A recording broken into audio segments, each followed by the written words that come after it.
Hi, my name is Anna Marie and welcome to Actual Spinster. Okay, I'm going to do my best books of 2025. I'm not going to explain why I do this because I've been doing it for like 8 years, so I will leave like maybe a playlist of the past years of my versions of this. Yeah, but let's just get going. The best class-conscious romance goes to Normal People by Sally Rooney, Miss Nobody by Ethel Carney Holdsworth, and also a graphic romance, like a graphic novel, which is called Patience and Esther by S.W. Searle. And I would say that Normal People also kind of picks up like most well-known book that has solid principles and like Marxist feminist potential.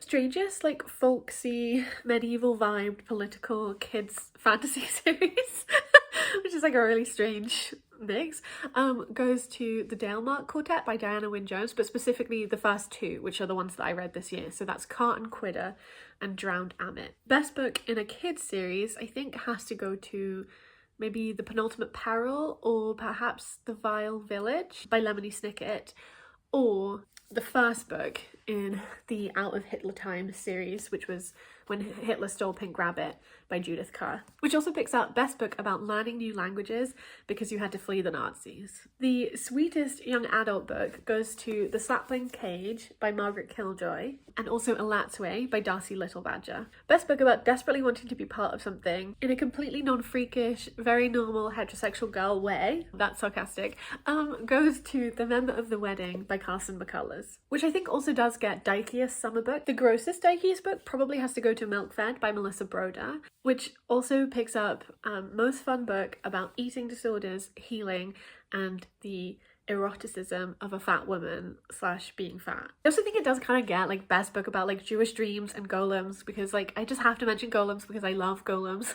The best reread of the year I think does have to go to Oranges Are Not the Only Fruit by Jeanette Winterson. It's a very dykey book, so I feel like it belongs in this kind of section of the video of like dykey books, you know. Most remarkable book for its publication date, I always find that hard to say, goes to A Sunless Heart by Edith Johnstone, which was published in the 1890s, and I think it just has to be the answer to this category for this year because it's so lesbian, even if it's also like very sort of unstated in a way about that, but also like it's blatant too, and there's this kind of like interesting open closedness about the like lesbo-erotic relationships between these women in this book. Obviously that means it does have to get like gayest Victorian novel as well. So the best book about socialist aesthetics, making a pot and large dysfunctional creative families, goes to the children's book by A.S. Byatt. The longest book unfortunately goes to The Portrait of a Lady by Henry James, which is probably also the worst book, let's be real. I think kind of strangely,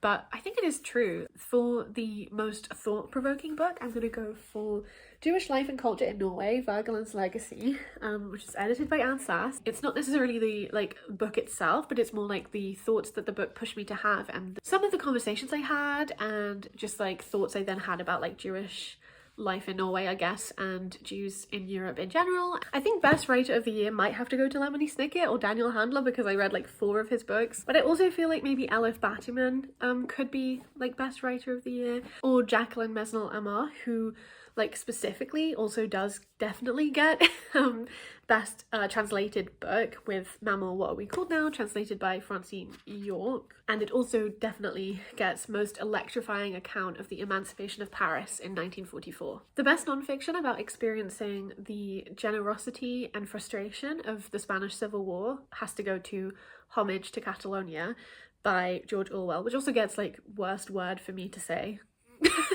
which is homage. Most formally inventive memoir goes to In the Dream House by Carmen Maria Machado. Best graphic non-fiction about the Holocaust goes to Heavyweight, A Family Story of the Holocaust, Empire and Memory by Solomon J. Brager. Best and beautifully painted graphic non-fiction about contemporary politics and history in the Levant goes to My Great Arab Melancholy by Lamia Ziadeh, translated by Emma Ramadan. Best graphic biography goes to Patchwork, a graphic biography of Jane Austen by Kate Evans, which also gets most beautiful book about textile production and colonialism. Best book about John Donne and early modern literary culture goes to Super Infinite, The Transformations of John Donne by Catherine Rundell, which I also just think is one of the most like well-written literary biographies I've read. Most surprising book that was like The Secret History but better because it had Shakespearean fun in it was If We Were Villains by M.L. Rio. Best queer-ish historical fiction novel about friendship, being a Catholic at the Jacobean court, and the early modern era being a little bit gay goes to A Net for Small Fishes by Lucy Jago. Most convincing case for abolishing the family, like almost goes to A Series of Unfortunate Events.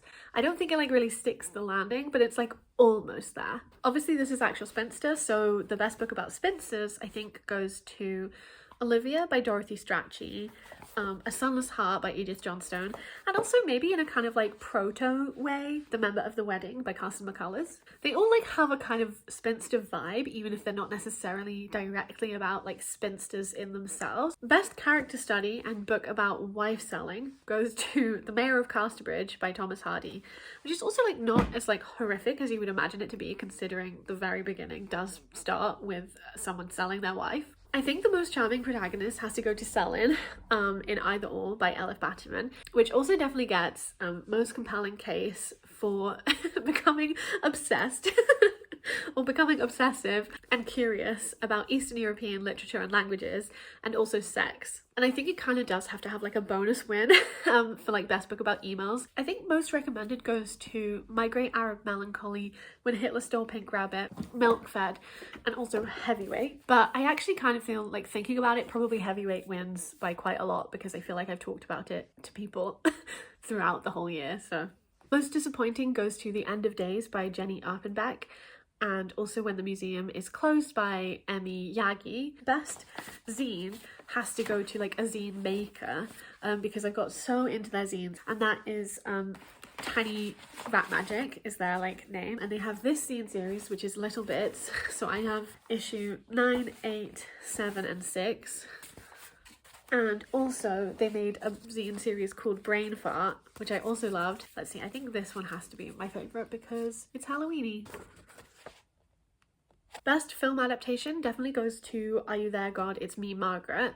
But I am kind of cheating because I haven't actually read the book, but I just loved the film. I thought it was so charming and so sweet. I did kind of want to pick like a best play for the year because I have been reading a lot of plays, but I don't know that I really thought that there was one that like really struck me and was like excellent. But maybe I would pick Thomas Kyd's The Spanish Tragedy as the most kind of like interesting and genre defining play. I do have a favorite, like, you know, best Shakespeare scholar of the year, which is obviously Emma Smith, followed by Emma Whipday. So, you know, there's that. So I think like overall the absolute best books of the year probably go to Heavyweight, Either Or, Mammal, What Are We Called Now, and also Milk Fed. And maybe also, even if it is a reread, Oranges Are Not the Only Fruit by Jeanette Winterson, because I did love rereading it and I haven't reread it for like 13 years, so.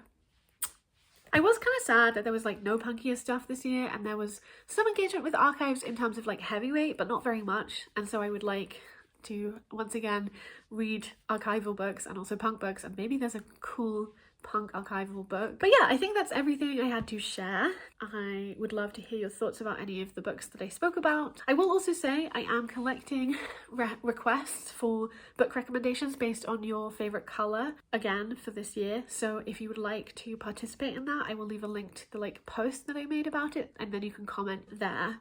So yeah, I will talk to you when I next talk to you. Bye!